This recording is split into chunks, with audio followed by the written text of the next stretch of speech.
किसी गांव में एक साधु रहा करता था।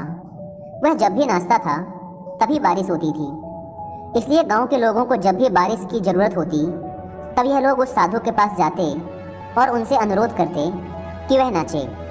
और जब वह नाचने लगते तो बारिश ज़रूर होती थी। कुछ दिनों बाद 4 लड़के शहर से गांव में घूमने आए। जब उन्हें यह बात पता चली कि किसी साधु के नाचने से बारिश होती है तो उन्हें यकीन नहीं हुआ। शहरी पढ़ाई लिखाई के घमंड में उन्होंने गांव वालों को चुनौती दे दी कि अगर हम भी नाचेंगे तो बारिश होगी, और अगर हमारे नाचने से बारिश नहीं हुई तो साधु के नाचने से भी बारिश नहीं होगी।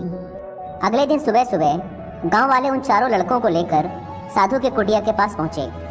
गांव वालों ने साधु को सारी बात बताई। फिर उन लड़कों ने नाचना शुरू किया। पहले लड़के ने नाचना शुरू किया। आधा घंटा बीत गया।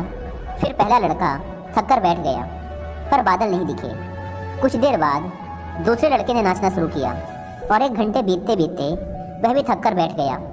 बाकी दोनों लड़कों ने भी ऐसा ही किया, पर बारिश नहीं हुई। अब साधु की बारी थी। उसने नाचना शुरू किया। 1 घंटा बीत गया, पर बारिश नहीं हुई। साधु फिर भी नहीं रुका, वह नाचता ही रहा।